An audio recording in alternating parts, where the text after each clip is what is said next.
Hello and welcome, friends. I'm Skyline Shore with FreeMMOStation.com, and I'm doing a first impression review of Wizardry Online by Sony Online Entertainment. This is a free-to-play dungeon crawler MMO, and it boasts difficulty and consequence, self-proclaimed. So let's go see if that's actually true. First of all, in the character creator, you're going to notice that there are 4 races, well, sort of. There's humans, male and female, elves, male and female, and then gnome, only female, that's sad, dwarf, only male, and porkles, which are your generic sort of gnomes or little people. So they're really cute, and you can do male and female with that. I really wanted to play a male gnome. I love the horns, I really like the castonics of Terra, I'm really into that, but as I couldn't be, I just chose to be a female. Gotta get the horns. Now there are 4 classes which can be customized through a dual talent tree system, which is later on in the game. Much like World of Warcraft, but with only 2 sides. As a priest, which I chose to be, I can either go healing branch or I can do buff branch. So I'm gonna assume that the other classes are similar to that. So you can either be a fighter, a thief, a priest, or a mage. Just your basic classes. I chose to create a priest gnome as I like the design they created for the gnome, though still want to say I was disappointed that it was gender locked. Not so disappointed about the dwarves, female dwarves, maybe. I mean, if someone's disappointed in that, I'm not gonna knock you for it, okay? So the character creator is really simple, easy to use, but I would love to see more options put into the game later. Really simple, maybe if you could let us customize the clothes that we start out with, that'd be great. You can allocate your own attribute point, which I found really interesting, and I was glad to see the tooltips to let me know which each attribute did. So that was really cool. I don't know how it's gonna affect endgame at all, but during my play, I was glad to know that I had a little bit more intellect, a little bit more mana and stuff like that. Overall, I think the character design is really good, and for a dungeon crawling game, diversity is not the most important aspect since you're gonna have armors and all that, and it's not like other open world MMOs where you're gonna see a ton of people on screen at the same time. What's most important, in my opinion, for character customization comes after the fact, with like the rare gear and epic items that I'm gonna get through my arduous adventuring. So that's really cool. I'm glad it's simple, it's whatever. I'm gonna go in, get my epic gear anyways, and then I'm gonna show off like that. As of right now, the translation is a bit sloppy, and the cutscenes were incredibly slow-paced, like incredibly slow-paced, which will give you an indication of how the rest of the game will follow. I found that the story is introduced in a nice manner. It's very to the point and easy to read, similar to Pokemon. Very simple text, you just read it, you go, and you sort of get the gist. And I just wish the cutscenes were a bit more action-packed, or were just entirely cut from the game and played as a separate animation, like in many upcoming free-to-play MMOs following Guild Wars 2. The aesthetic of the game is definitely keeping me entertained, however.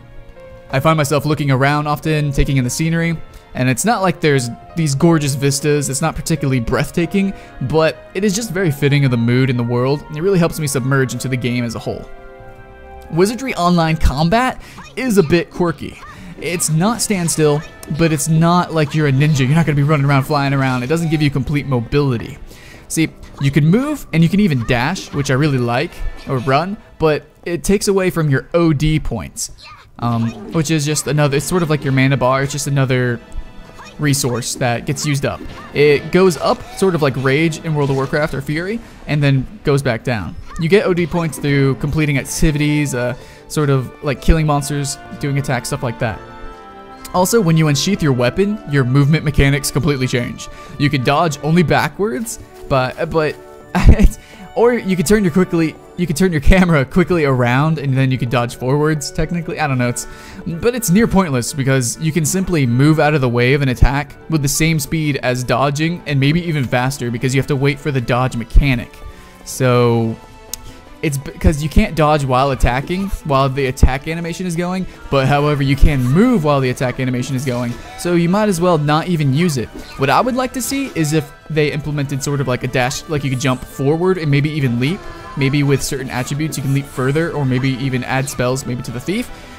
But right now, the dodge mechanic isn't great. It's better done in Raiders and Guild Wars 2. What I would like to see is if they implemented a mechanic similar into those games where you're invulnerable as soon as you launch the dodge, because often when I would try to dodge or try to use it tactically, I would still get hit no matter like how soon I did it. So as of right now, it's a bit pointless and a lot of mechanics like that. Now playing in first person looks really good, and I could see it almost being playable, but sadly there's no option to enable the true first-person combat.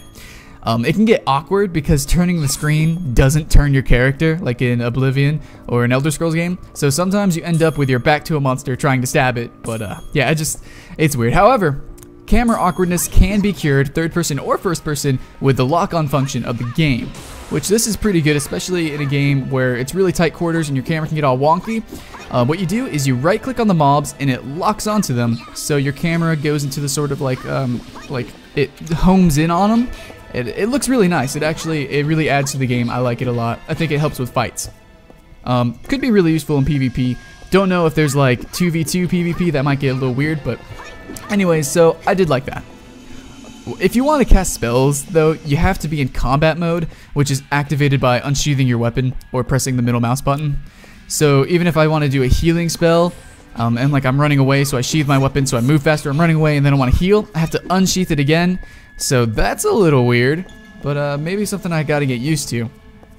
So even in the tutorial dungeon, I almost died. Well, actually, in the tutorial you do die, but it's just part of the tutorial. I'm talking about after the fact. So traps will hurt you. Like traps will kill you guys. Like, okay, some will just tick off your life, and that's not really a problem unless you're doing a long dungeon and maybe your priest is out of mana. But some, however, will one-hit kill you. Like, I activated this poison arm treasure chest, and that almost killed me. I was freaking out. I didn't know. So I healed myself. I was able to be okay. Luckily, I can, however, heal my teammates also and defend them and buff them. Also, as a priest, I can have extra spells to help me disarm things, and I bet thieves are really good at disarming. So that I really like that fact that there's traps and stuff. It's very Dungeons and Dragons like, how different classes can help towards the traps, disarm them, or go and maybe even unlock secret areas. That'd be cool. Also, there are some jumping puzzles. I could definitely see a taste of that in the first dungeon. There was one little jump, and I can see where that could go. And also, the puzzles are very Zelda-esque. I'm playing Minish Cap right now. Definitely get the same feeling from this game. That's a good thing. Since the combat is really slow, I do love puzzles, so very cool. Now, it's possible to team up with someone, but you gotta beware because some people will turn traitor, they can steal from you, and they can just kill you. So it's best not to go alone, but also watch out for the people you team up with. Try playing with close friends. I think that'd be a good bet. So overall, first impression, it definitely held my attention through the starter quest and allowed me to get a good taste of the world. I do like the story and that they've started, and I'm interested to see at least a little bit more of it. Hopefully it won't turn out to be so repetitive, which I'm a little fearful of because my experience with the first dungeon monsters, it was very repetitive. Like I said, a lot of the mechanics were pointless.